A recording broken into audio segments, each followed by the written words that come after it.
अभिव्यक्ती आरती घाणेकर आणि प्रसाद घाणेकर आयोजित किरण येले यांच्या बाईच्या कविता यांच्या अभिवाचनाच्या कार्यक्रमात मी आपणा सर्वांचं स्वागत करतो. मी फक्त या बाईच्या कविता या कविता संग्रहाची अर्पण पत्रिका वाचतो आणि त्यानंतर स्वतः कवी इथे उपस्थित असल्यामुळे आद्य पूजेचा मान त्यांना देऊन त्यांना मग प्रास्ताविक आणि एक दोन कवितांनी सुरुवात करण्याची विनंती करतो. या अर्पण पत्रिकेत किरण लिहितात, त्या सगळ्या बाया, त्या सगळ्या बाया ज्या न बोलता बळजोरीने त्यांचे हे सोलवटणे मला ऐकवत राहायच्या. आणि चंद्रशेखर सानेकर जो न कंटाळता माझे हे सोलवटणे ऐकत राहायचा. या सगळ्यातून आलेल्या ह्या बाईच्या कविता आहेत. आणि आता किरणजी सुरू करा. नमस्कार. सर्वप्रथम तुमचे सर्वांचे आभार की बाईच्या कविता हा कविता संग्रह जो आजवर सर्वदूर पसरला, अगदी अमेरिकेत, ऑस्ट्रेलिया, न्यूझीलंड सारख्या शहरात पोहोचला, देशामध्ये पोहोचला, मराठी भूमी ओलांडून बाहेर गेला. याचं कारण म्हणजे तुमच्यासारखे वाचक आहेत. प्रसाद घाणेकरजी यांच्यासारखे वाचक आहेत, सुप्रिया घाणेकर ताई यांच्यासारखे वाचक आहेत, ज्यांनी हा संग्रह वाचून त्यातल्या कविता इतरांना ऐकवल्या. मला माहित आहेत, माझ्याकडे अशी माणसं आहेत ज्यांनी सांगितलं की मला घाणेकर सरांनी सांगितलं नसतं तर हा संग्रह माझ्यापर्यंत पोहोचला नसता. आणि खूप मोठ्या अनुभवाला मी मुकले असते. आणि हा वयोगट जो आहे वाचकांचा, तो अगदी तरुणांपासून अगदी 70-80 80 प्लस पर्यंत आहे. ही एक समाधानाची बाब आहे. पण पुन्हा एकदा की एखादी चांगली कलाकृती तयार होणे एक वेगळी गोष्ट असते, पण ती कलाकृती अनेकांपर्यंत पोहोचणं ही एक महत्वाची बाब असते आणि खूप वेळा दुर्दैवाने ती होत नाही. सुदैवाने या संग्रहाच्या बाबतीत, या कवितांच्या बाबतीत ती झालेली आहे. याचं सगळं श्रेय मी प्रसाद घाणेकर, सुप्रिया घाणेकर आणि अशा अनेक जणांना देईन. या संस्थेनं, तुमच्या संस्थेने पुन्हा ही उत्सुकता दाखवली या कवितांचं अभिवाचन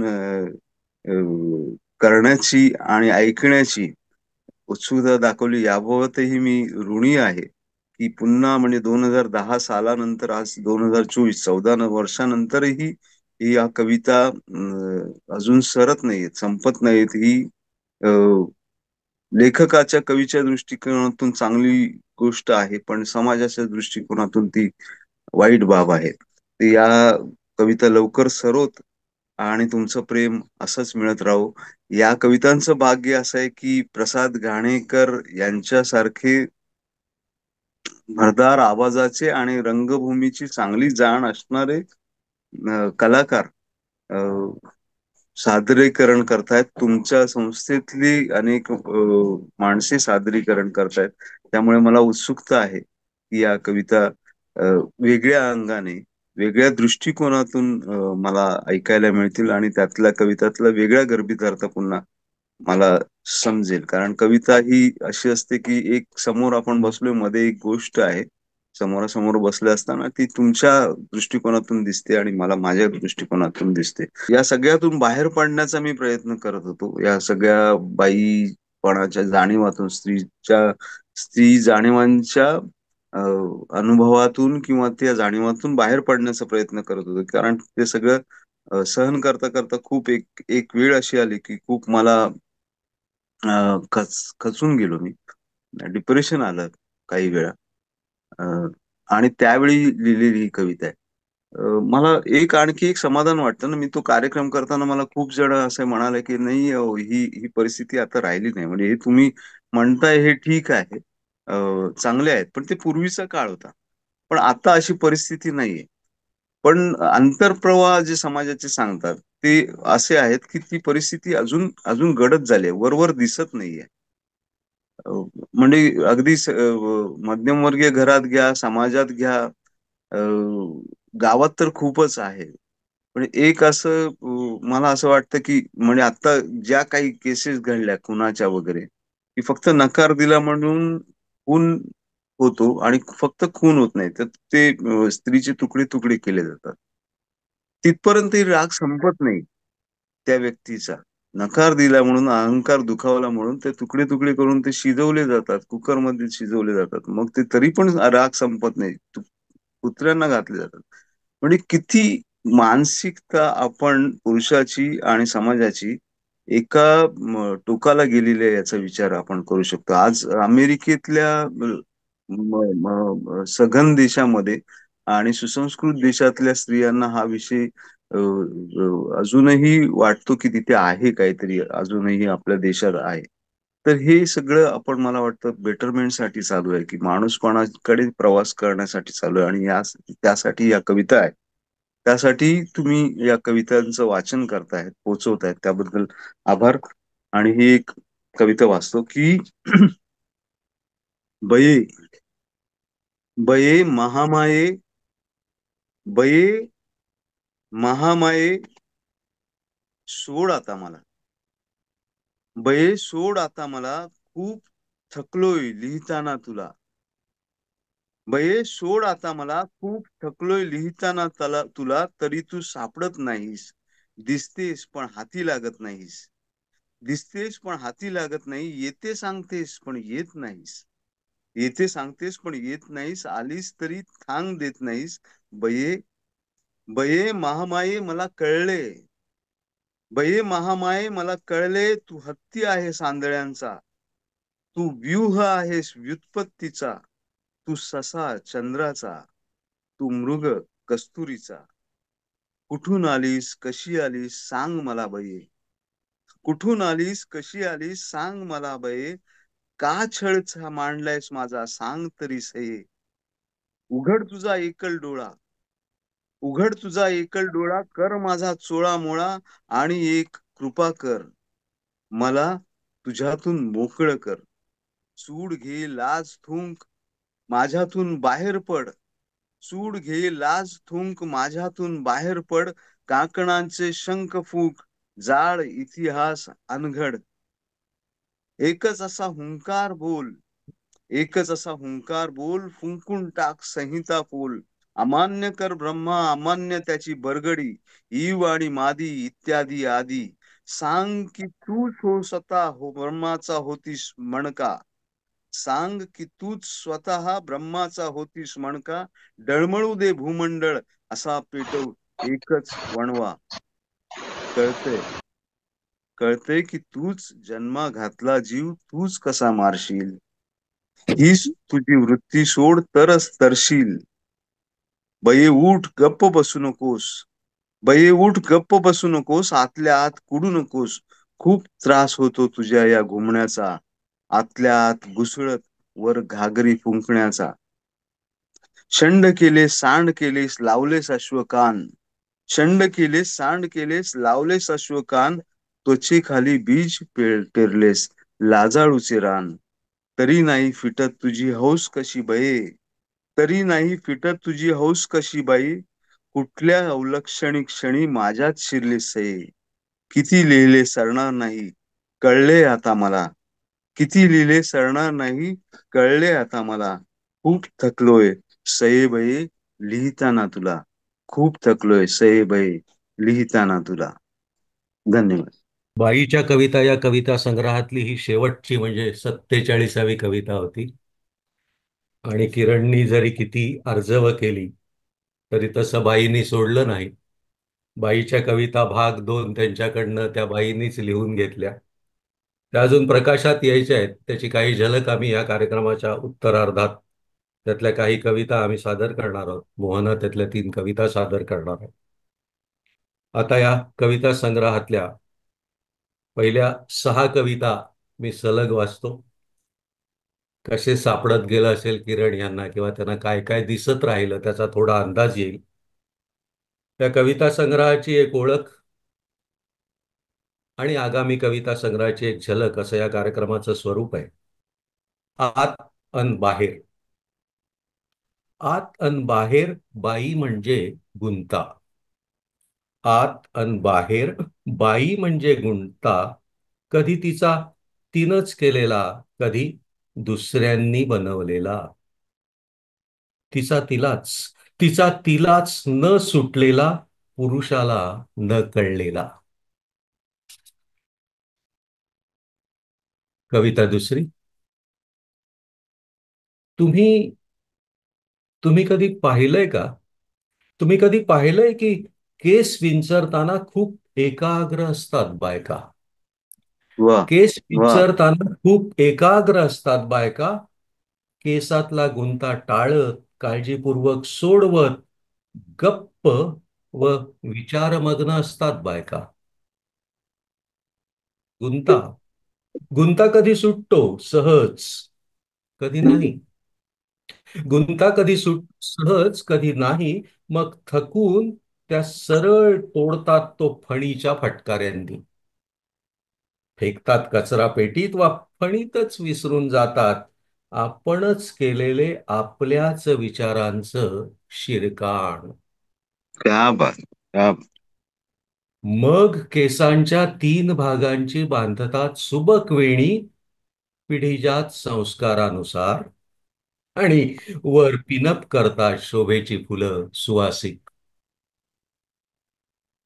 तुम्ही कधी पाहिलंय तुम्ही कधी पाहिलंय की बायका झोपेतून उठताच आधी स्वप्नात मोकळे सुटलेले केस एकत्र करत बांधतात गच्च मानेवर. मग मग पदर सावरत कपाळावरली टिकली चाचपतात गडबडीत. पडली असेल तर शोधतात सत्व हरवल्यासारखी. पडली असेल तर शोधतात सत्व हरवल्यासारखी, आणि जागेवरून सरकली असेल तर डकवतात पुन्हा. विटक्या मूर्ती पायावर नव्यानं कुंकू लावावं तसं. वा. तुम्ही तुम्ही कधी पाहिलंय तुम्ही कधी पाहिलंय की झोपताना शरीराला खुपतात म्हणून बायका उशी बाहेर ठेवतात केश संभार. मग मग केसांचा अडथळा होत नाही त्यांच्या शांत झोपेत वा नवऱ्यासोबतच्या प्रणय क्रीडेत. तुम्ही तुम्ही कधी पाहिलंय की केस धुण्याच्या दिवशी जास्त प्रफुल्लित असतात बायका? त्या दिवशी त्या खूप तयारी करतात आंघोळीची, आणि नंतरचे 2 दिवस भारलेले असतात एका अनामिक गंधानं. वा. आणि तुम्ही पाहिलं असेलच की सगळ्या बायका लग्नानंतर वेळेच्या वा फॅशनच्या नावाखाली कापतात तरुणपणापासून निगुतीने वाढवलेले लांब सडक केस आणि हळहळत राहतात. तसेही केस गळू लागलेत फार म्हणत. वा. पूर्वी तिच्या गुंत्यानं चिडणारे पुरुष आता गळणारे केस जेवणात सापडल्यावर करवातात. पूर्वी तिच्या गुंत्यानं चिडणारे पुरुष आता गळणारे केस जेवणात सापडल्यावर करवातात. बायका बोलत नाहीत त्यावर काहीच, निमूट जेवत राहतात खाल मानेने.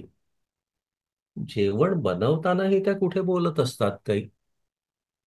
फक्त स्वयंपाकात, स्वयंपाकात उकळत तळत वा शिजवत असतात फ्रीज मधले वा डबा बंद काही, गप्प व विचारमग्न अवस्थेत. खूप सुंदर वाचले डॉक्टर.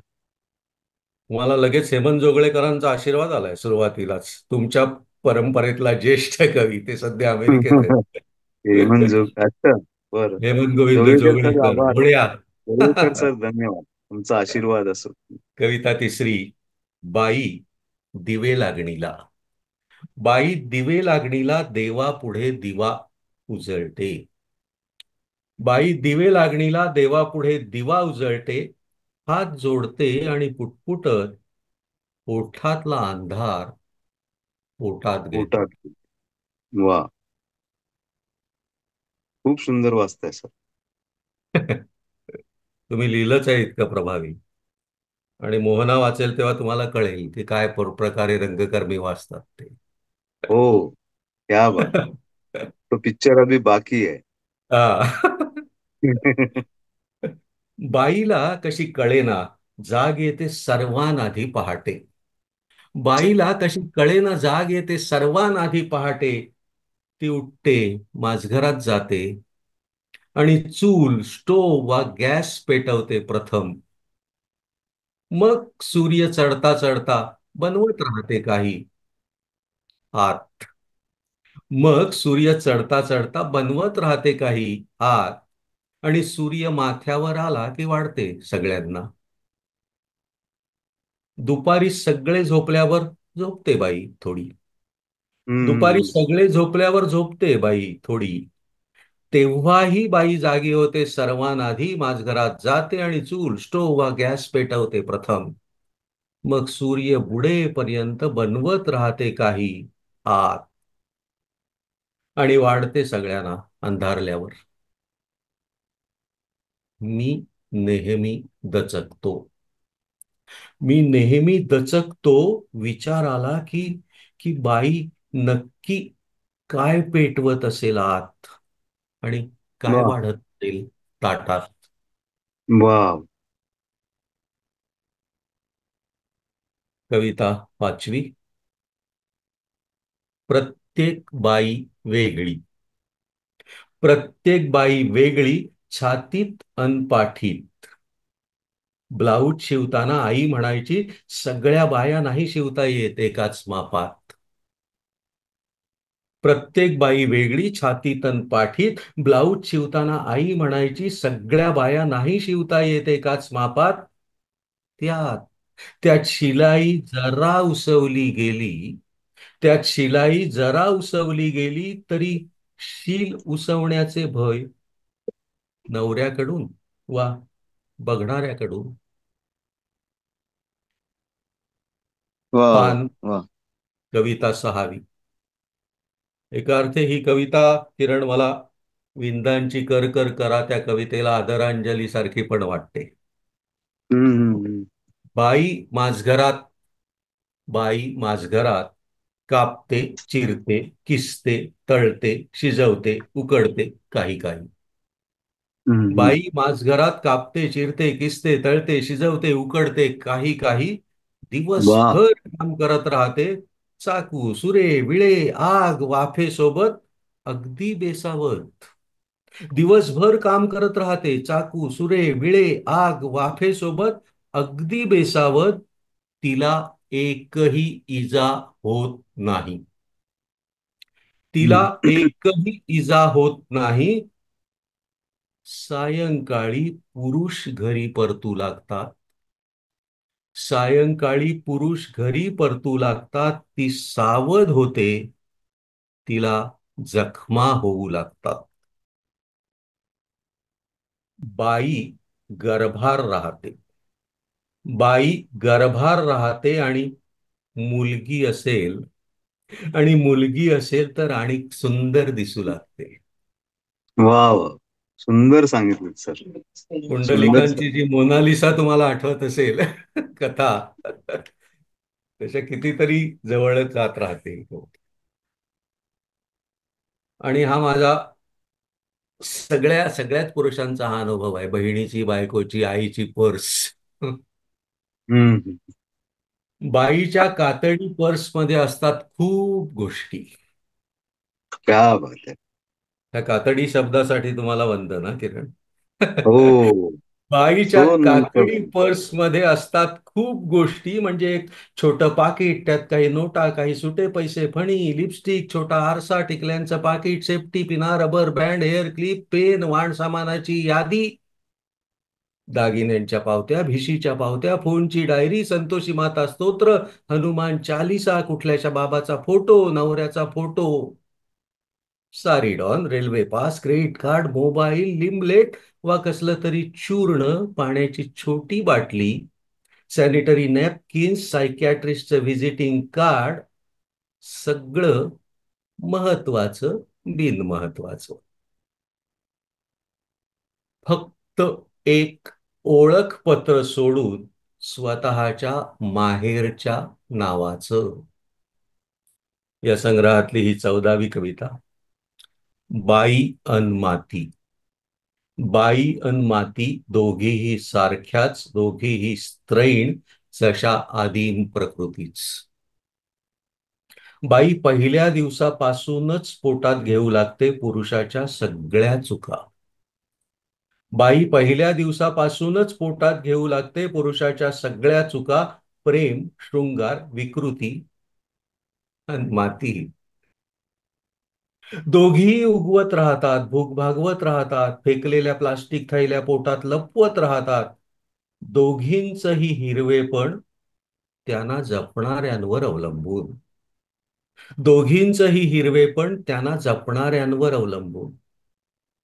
बाईच्या आत खूप माया. बाईच्या आत हम्म. खूप माया अन तळाशी विद्रोह.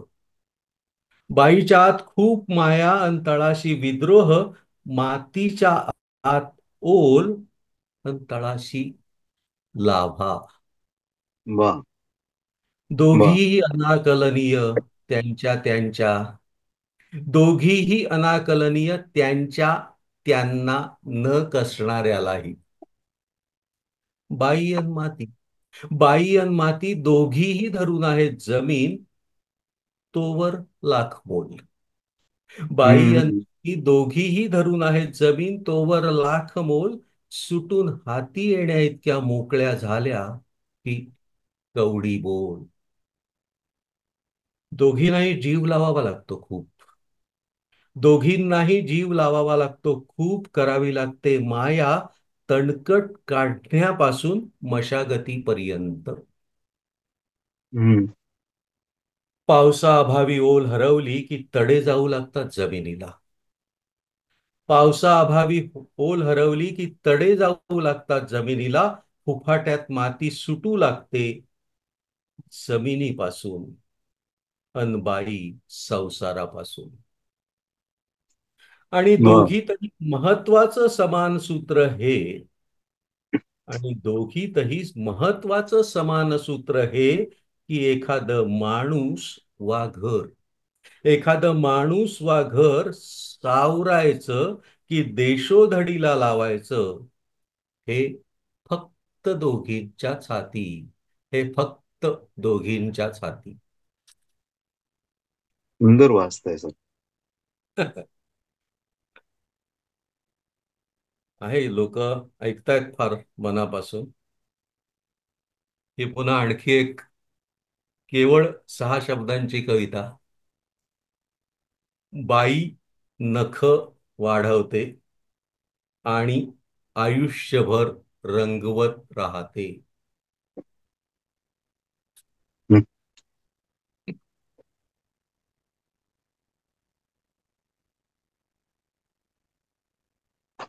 ही पुन्हा मला एक ह्या संग्रहातली, म्हणजे खरं म्हणजे ना, ह्या संग्रहात डावं उजवं करण्यासारखं काहीच नाहीये. एखादी कविता आपापल्या कुवतीनुसार आपापल्या खूपात भिडत जाते. पण वा. पुरुष म्हणून वा. मला ही खूप खूप भिडली कविता. आणि मला ही म्हणून सारखा आठवत राहिला जो तुमचाही आदर्श आहे. आदमी औरत के साथ सोता क्यों है, जागता क्यों नहीं. ही या संग्रहातली 19वी कविता. चरमसीमेवर पापण्या अर्धोन्मिलित होतात. चरमसीमेवर पापण्या अर्धोन्मिलित होतात, डोळे आपोआप बंद होत जातात. हम्म. बाय बायका आतल्यात कुठेतरी हरवत जातात. चरमसीमेवर पापण्या अर्धोन्मिलित होतात, डोळे आपोआप बंद होत जातात. बायका आतल्या आत कुठेतरी हरवत जातात. पुरुष प्रयत्न करतात. पुरुष प्रयत्न करतात त्यांच्या बंद पापण्यांआडचा तो अनामिक प्रदेश शोधण्याचा. पुरुष प्रयत्न करतात त्यांच्या बंद पापण्यांआडचा तो अनामिक प्रदेश शोधण्याचा, त्यात प्रवेशण्याचा ते करतात सायास. त्यात प्रवेशण्याचा ते करतात सायास. तिला सुखावण्याच्या शरीर खेळातून डाव मांडतात, मोडतात. तिला विचारतात. तिला वा. विचारतात पण सांगत नाही काही. तिला हम्म. विचारतात पण ती सांगत नाही काही. ते पुन्हा मांडतात डाव नव्या दमाने, नव्या आशेने. पण पण तिच्या मनातल्या त्या मोहक प्रदेशाचा प्रवेश मार्ग देहातून नसतो. वा. तिच्या मनातल्या त्या मोहक प्रदेशाचा प्रवेश मार्ग देहातून नसतो, हे त्यांना कधीच कळत नाही. हे त्यांना कधीच कळत नाही. आणि बाईच्या पापण्या नाडचा तो गांधर्व प्रदेश कधीच बाहेर पडत नाही. बाई जोजवते पुरुषाचा अहम. बाई जोजवते पुरुषाचा अहम, ताठा, पुरुषीपणा. त्याला बनवते आपला मसीहा, गुरु, बाप, भाऊ, मित्र. कधी त्याच्या मदतीने बनते स्वतःच पुरुष. कधी त्याच्या मदतीने बनते स्वतःच पुरुष, झगडते परिस्थितीशी, स्वतःतले अनिमस तत्व उजळत. स्वतःतले अनिमस तत्व उजळत. पण बाई पुरुषाला कधीच बाई बनू देत नाही. हम्म, हम्म, पण बाई पुरुषाला कधीच बाई बनू देत नाही. तिला पुरुषातलं अनिमा तत्व बहुधा ओळखताच येत नाही. अनिमा आणि अनिमस बद्दल किरण मी हे इतकं नेमकं वाचलेलं फारच हम्म, पहिल्यांदाच वाचलं. मला इतका हे झालो ना मी. मेनॉपॉजच्या संशयानं बाई दचकते. हम्म, हम्म, मेनॉपॉजच्या संशयानं बाई दचकते. पहिल्या रक्तस्रावाने दचकली होती तशी. मेनॉपॉजच्या संशयानं बाई दचकते. पहिल्या रक्तस्रावाने दचकली होती तशी. आणि मळप दाटत जातात. आणि मळप दाटत जात आत. ते बाई पण संपलं म्हणून नाही. ते बाई पण संपलं म्हणून नाही, तर नेमक्या या क्षणी आरशात तिला जाणवतं की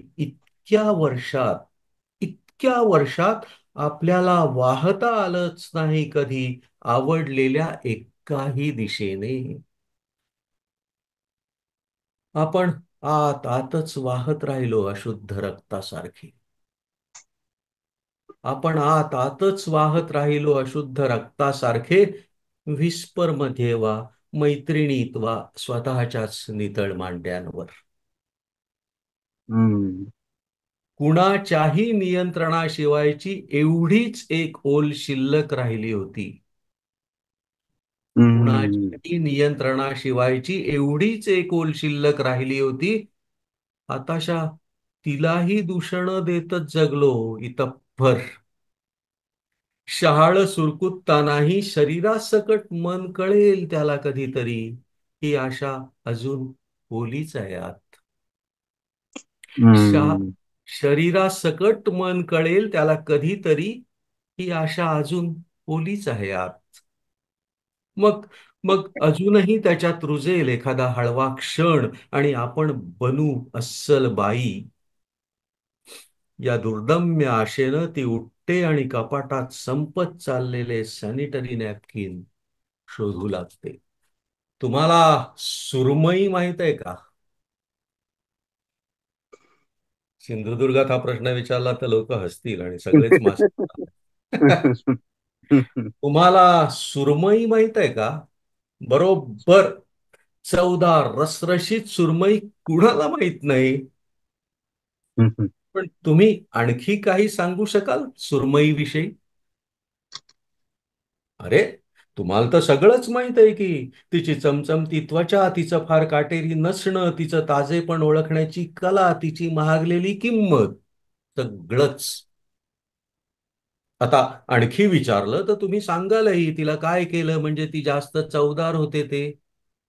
तिला एखाद्या पार्टीत कसं सर्व्ह करावं ते, किंवा तिला खाण्यापूर्वी कसं मुरवत ठेवावं ते.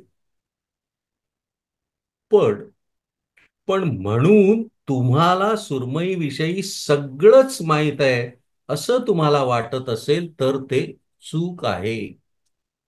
हम्म, तुम्हाला सुरमईचं समुद्रातलं सळसळणं माहीत नाही. तुम्हाला सुरमईला काय आवडतं ते माहीत हम्म. नाही.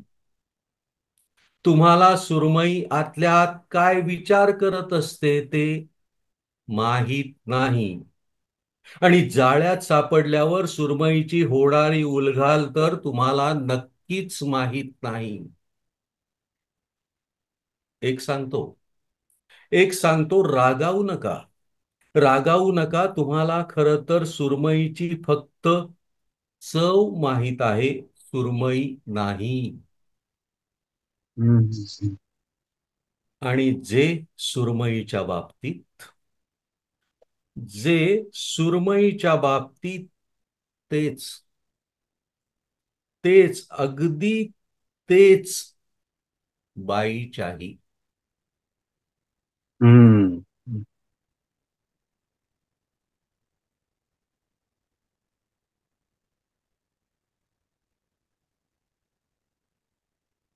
बाईला आवडतं शॉपिंग. बाईला आवडतं शॉपिंग आणि नेमकंच सांगायचं तर साडी खरेदी. हे कदाचित कालबाह्य झालं असेल हा किरण. अच्छा. आणि हे आता झालं तरी त्यातून चालेल.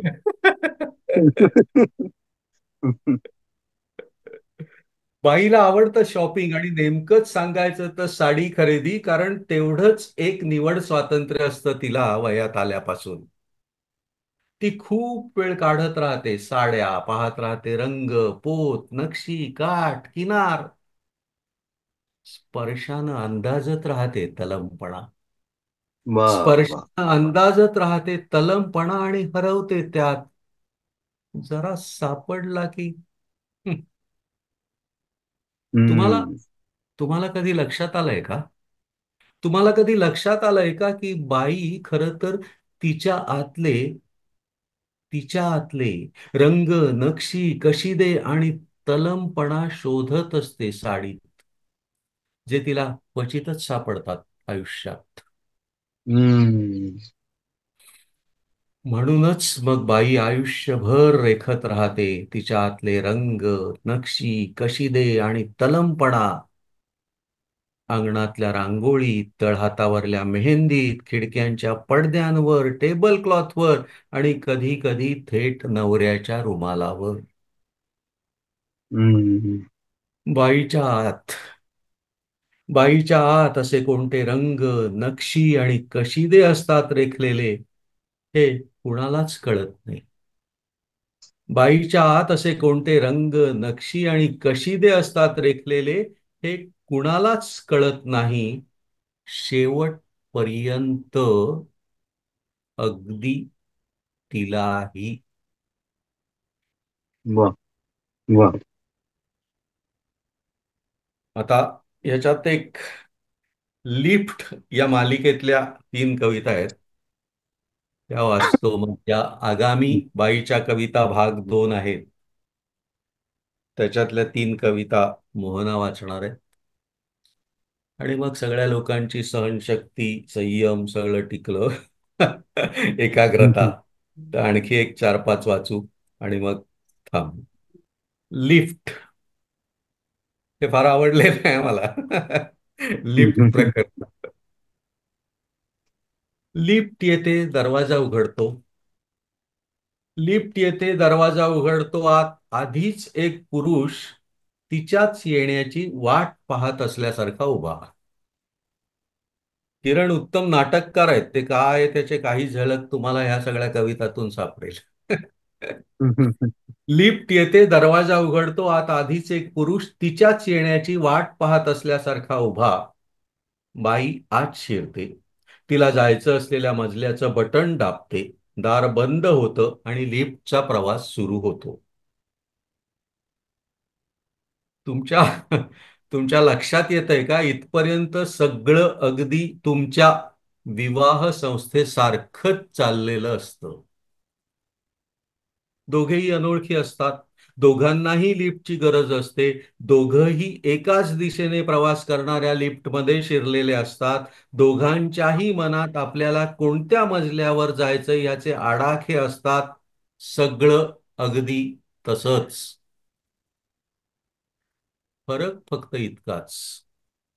फरक फक्त इतकाच की लग्नानंतर लिफ्ट बाईला हव्या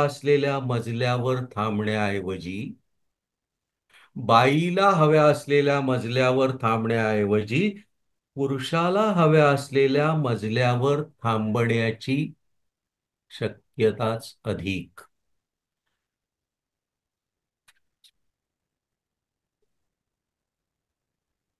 पुन्हा एक कमी शब्दातली अत्यंत ताकदवान कविता. एका अनोळखी प्रवाशासह लिफ्टमध्ये एकटं शिरताना बाईच्या मनात अगदी तेच विचार येतात.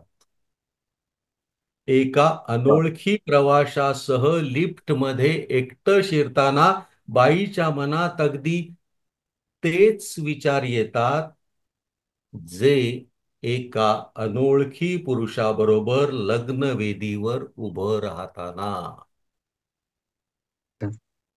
आणि आता ही लिफ्ट मालिकेतली शेवटची. अनोळखी लिफ्ट पुढे उभी बाई एक नजर टाकते सहप्रवाशाकडे. त्या अनोळखी लिफ्ट पुढे उभी बाई एक नजर टाकते सहप्रवाशाकडे. अंदाज घेते आणि आत शिरत स्तब्ध उभी राहते दरवाजालगत. अंदाज घेते आणि आत शिरत स्तब्ध उभी राहते दरवाजालगत. डोक्यावरल्या पंख्याखाली उडत राहतात तिचे केस, हलत राहतो तिच्या अंगावरल्या वस्त्राचा एखादा तुकडा. तिला जाणवत राहतात लिफ्टमधल्या सगळ्या निःशब्द हालचाली, पण ती विचलित होत नाही. मग हवा असलेला मजला येताच बाई तिच्या अंगांगाला फुटलेला आपला एक एक सावध डोळा घडी घालून बंद करते. वा मग हवा असलेला मजला येताच बाई तिच्या अंगांगाला फुटलेला आपला एक एक सावध डोळा घडी घालून बंद करते. गायीनं गायीनं त्वचा हलवून माशा उडवाव्यात तसे शरीरावरल्या नजरा उडवते आणि लिफ्ट बाहेर पडते. आता मोहना आपल्याकडे हं. ती पुन्हा या सगळ्याशी संबंधित त्यांनी ठेवली आहे.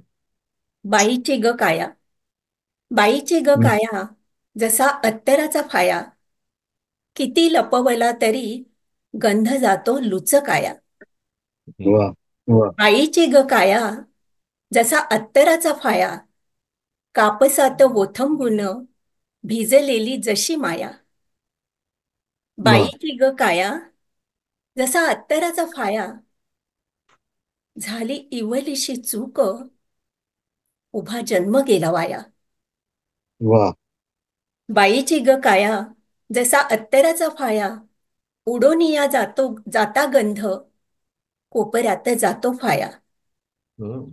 वा. बाईची ग काया, जसा अत्तराचा फाया, ज्याला झाला खरा संग, त्याची काया लगे गाया. वा. वा बाईची ग छान काया, वाट जसा अत्तराचा फाया. खूप छान वाचलं. धन्यवाद.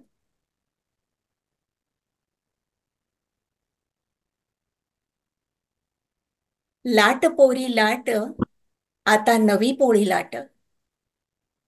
21 पोळ्या लाटता, 21 पोळ्या लाटता लाटता, दुखून आली पाठ. आधी होते शेती करत, उगवत होते धान. पहाटेला गात होते, ओव्या किती छान. वा.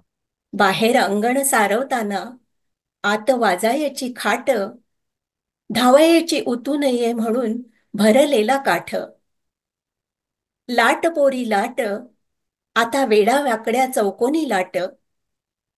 21 पोळ्या लाटता लाटता, दुखून आली पाठ.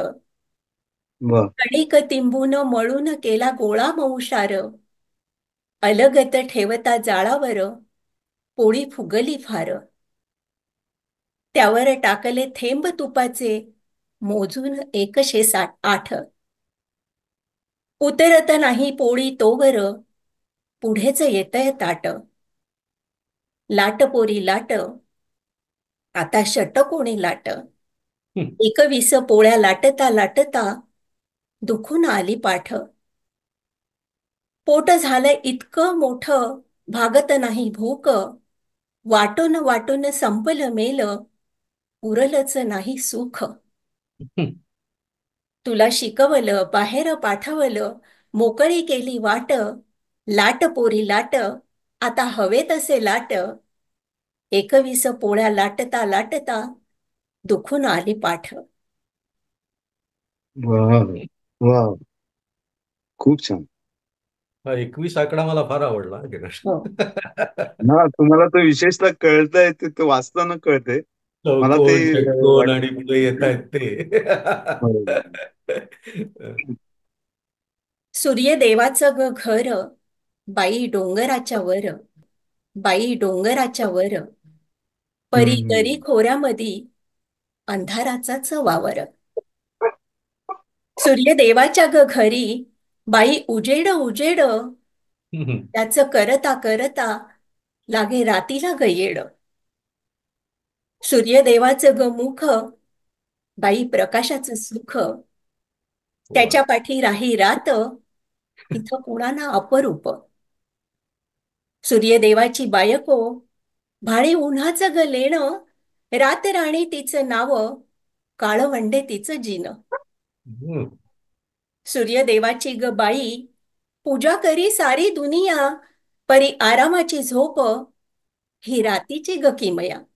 हं. वा. सूर्यदेव वर येता, एक सूर्य फूल फुले. बाकी साऱ्या रातीमधी पती कळ्यांची ग फुले. वा. धन्यवाद. वा. सगळे अभिप्राय चांगले चांगले व्यक्त होत आहेत. मल्टी लेयर्ड आता कोणीतरी म्हटलं, खरंच आहे म्हणजे ही. आणि मग अशी किरण म्हणाला तसं कविता हळूहळू आधी कळते मग आकळते, असं असतं ते. वा. प्रत्येक वेळी वेगळ्या वेगळ्या अंगाने काहीतरी त्याचं सापडत जातं. त्यामुळे आता बरं, ही एक आनंदाची बातमी आहे की किरण यांनी बरेच दिवस त्या बाईच्या कविता भाग 2 लिहून ठेवल्या होत्या, पण त्या लवकरच प्रकाशात येणार आहेत. हा कार्यक्रमाने त्यांना ती पुन्हा ऊर्जा मिळो. ग्रंथाली तर मला वाटतं मागे आहेच तुमच्या. आणि ती येवोत त्या. तुम्ही म्हणता तसं खरंच आहे, काही ठिकाणी काळ बदललाय, पण अजून बराचसा वाव आहे सुधारणेला पुष्कळच. ते बघा, कधी आहे प्रकाशनाचं विचारतायत. घेऊन टाका नोंदणी. किरण मगाशी त्यांनी जी आधी कविता वाचली, बयेदार उघड मला सोडव, मी थकलोय. या बाईच्या कविता दुसऱ्या भागातल्या ज्या 3 कविता आत्ता मोहनाने वाचल्या, तशीच आणखी एक कविता त्यांनी याच्यात जी लिहिली आहे. खरं म्हणजे याच्यातल्या जवळजवळ सगळ्या कवितांचा सूर साधारण तोच आहे, म्हणजे तेच बीज आहे.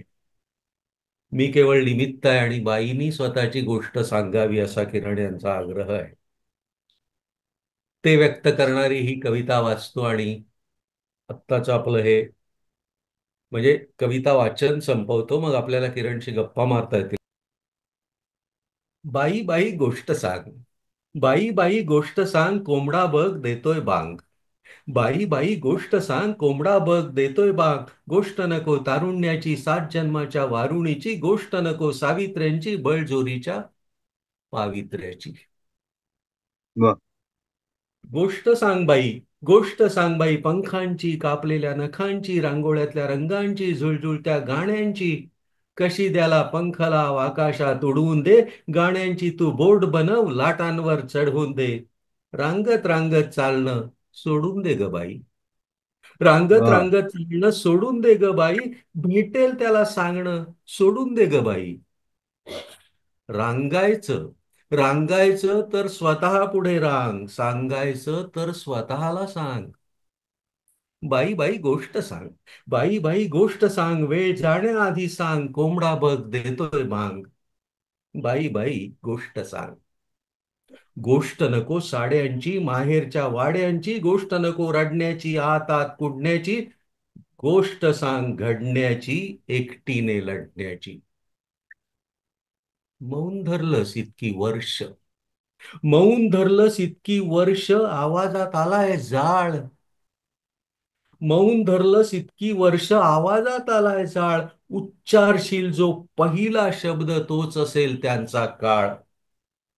म्हणून बये विचार कर, तूही पहिल्या शब्दाला डर. हम्म, म्हणून हम्म, बये विचार कर, पहिल्या शब्दाला तूही डर. मुका बोलेल तो पहिला शब्द काय असेल तू सांग.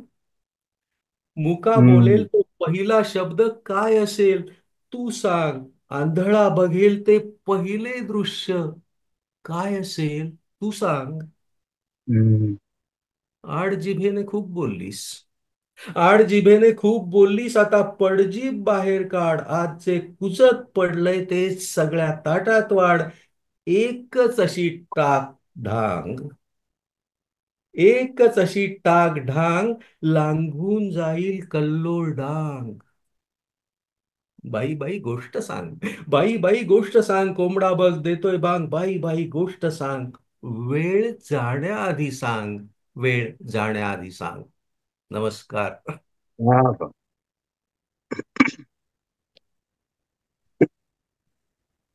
खूपच सुंदर वाचन दोघांनी केलेलं आहे.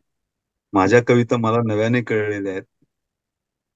कशा वाचाव्यात त्याचा हा परिपाठ आहे सगळ्यांसाठीच, माझ्यासाठी तर खूपच. आणि फक्त कविता वाचनाचा प्रश्न नाही, ते वाचताना तुम्ही कोणत्या कोणत्या शब्दावर ज्या प्रकारे वेगवेगळ्या पद्धतीने जोर देत होतात, कधी कधी मध्ये जे पॉज घेत होतात तेही खूप अर्थपूर्ण होते. त्यातून मला तरी खूप शिकायला मिळेल.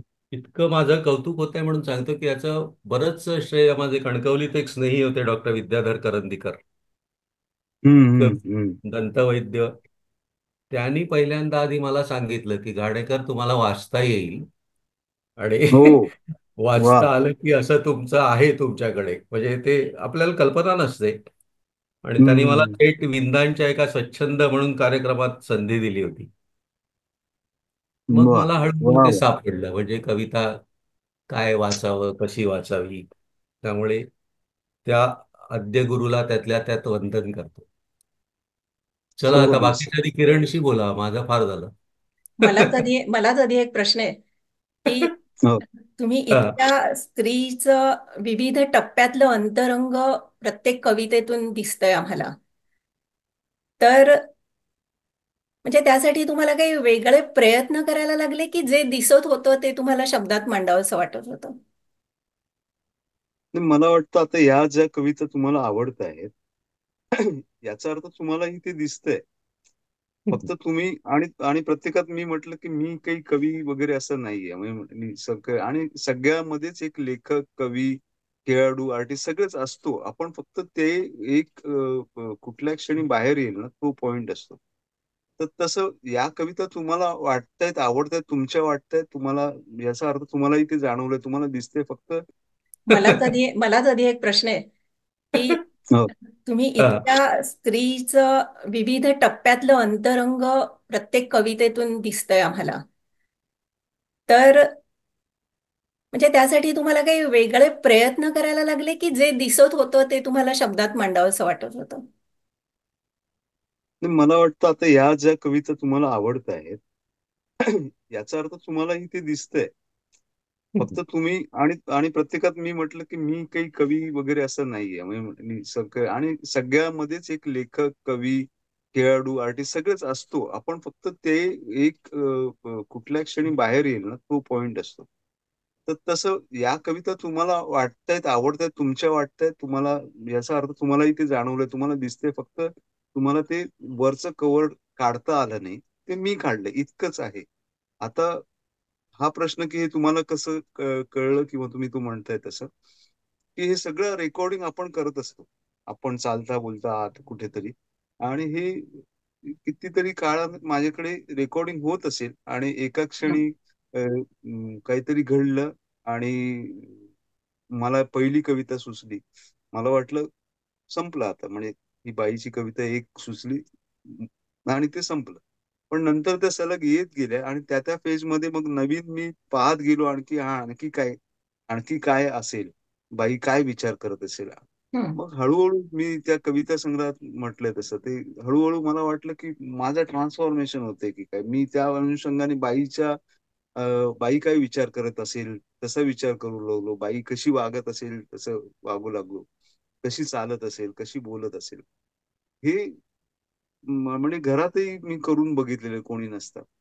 आणि त्यातून हळूहळू मला असं वाटू लागलं की अरे माझं ट्रान्सफॉर्मेशन होतंय की काय. मग मी बाहेर पडण्याचा प्रयत्न केला. तर तुम्ही म्हणता तसं फक्त मी त्यात वरचं कव्हर काढले. खरं तर तुम्हालाही त्या माहिती आहेत या सगळ्या गोष्टी. तुम्हाला या कविता आपल्या वाटल्या, याचा हं. अर्थ यू नो दॅट तुमच्या आतमध्येही ते सगळं आहेच. तुम्हीही ते लिहू शकाल. बरोबर. मला किरणच्या कविता पहिल्यापासूनच खूप आवडतात. आणि बाई हे माझ्याही अनेक कवितांचं केंद्र आहे. हम्म. किरणच्या कथा पण आहेत त्याच्यात. मला हो ना. मोराची बायको आत्ता आठवते. त्याच्यावरनं मला एक माझी लांडोरीवरची कविता आठवली. हो वेळ असेल हम्म. तर ती छोटी कविता आहे.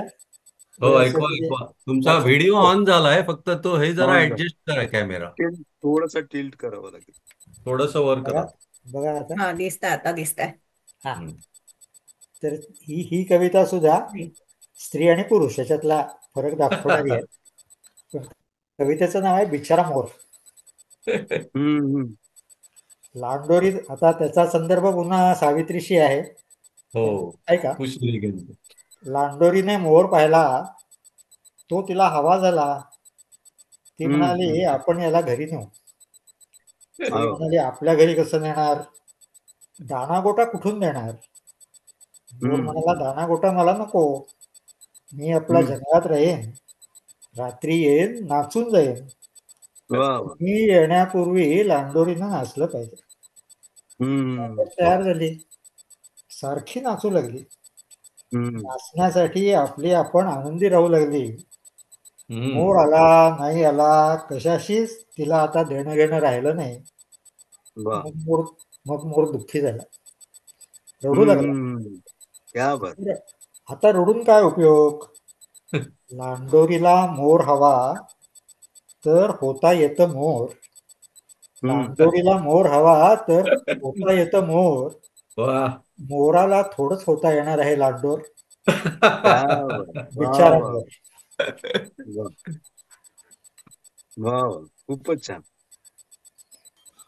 मुळात जोगळेकर सरांचं वैशिष्ट्यच आहे की स्वतः उत्तम कवी आहेतच, पण मराठीतल्या सर्वोत्कृष्ट कवितांच्या बद्दल इतक्या रसिकतेनं ते लिहित असतात. हो आणि पुन्हा हो. विडंबन कविता ही एक त्यांची वेगळीच ताकद आहे. त्यांच्या खूप वाट बघत होते लोक, तो संग्रह पुनः प्रकाशित झालाय. हो हो माझा होय बेहद्द होय. घोडा नाम मात्र आणि ना. मला हो आठवते त्यांच्या होड्या वाचत वाचत आम्ही मोठे झालेलो आहे. हो. करेक्ट. पावसात खेळता खेळता त्या होड्या कविता म्हटलेल्या आहेत पाण्यात सोडताना. हो, तेव्हा फक्त मला एक प्रश्न होता ते प्रकाशन कधी आहे कळलं नाही मला नक्की. मी ग्रंथालयाची साईट बघितली, मला काही दिसलं नाही त्यावर. नाही ते तुम्ही कसं आहे हा खरं तर कोरोनाच्या आधीपासून माझ्याकडे तयार आहे. कोरोनामध्येच तयार आहे. आणि ग्रंथालय आणि इतर पण प्रकाशक तयारच आहेत. पण मला नाही माहित मी का थांबलोय. मी पुन्हा पुन्हा ते वाचून पाहतोय. पुन्हा पुन्हा त्यामध्ये करेक्शन करतोय. आपल्याला वाटत असतं ना, आपलं आर्ट इज नॉट परफेक्ट, हे हे माहित असतं, की कुठल्याही आर्टला शेवटपर्यंत अगदी परफेक्शन येत नसतं. पण तरी मला वाटलं, की माझ्यावर खूपच मोठी जबाबदारी आहे, ही तुम्ही सगळ्या लोकांनी दिलेली. ती एक काय म्हणू आपण, की एक ताण आलेला आहे, की पहिल्या कविता जितक्या हे ना, जितक्या सहजपणे आणि जितक्या म्हणजे मी तेव्हा कोणीच नव्हतो. कोणालाच माहीत नव्हतं किरण हिरे. पण हे सगळं तुम्ही लोकांनी मोठं केलंय. या बाईच्या कवितांनी मोठं केलेलं आहे. तर तो विश्वास जो आहे, आता तुम्ही ज्या विश्वासाने म्हटलात, की प्रकाशन कधी आहे, तर तुम्ही तुम्ही नक्कीच खरेदी कराल. पण खरेदी केल्यानंतर असं वाटू नये, की यार हां, हे काय काय लिहिलंय किरण? का घेतला मी हा संग्रह? ती मोठी जबाबदारी आहे. ते विश्वासाला पात्र ठरण्याचं आणि म्हणून मी कोरोनानंतर आजपर्यंत पुन्हा पुन्हा ते वाचतोय. मला काही घाई नाहीये. आणि तो मला वाटतं, की चांगल्या प्रकारे बाईच्या कविता ज्या प्रकारे तुम्ही स्वागत केलं त्यापेक्षाही जास्त चांगल्या प्रकारे तुम्ही स्वागत करावं म्हणून मी त्या पुन्हा पुन्हा त्याच्यावर संस्करण नवीन चालू आहे.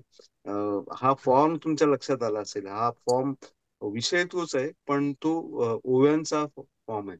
लाट पोरी लाट 21 पोळ्या लाट 21 पोळ्या लाटल्यानंतर पुन्हा पुन्हा लाट किंवा बाईची ग काया जसा अत्तराचा फाया.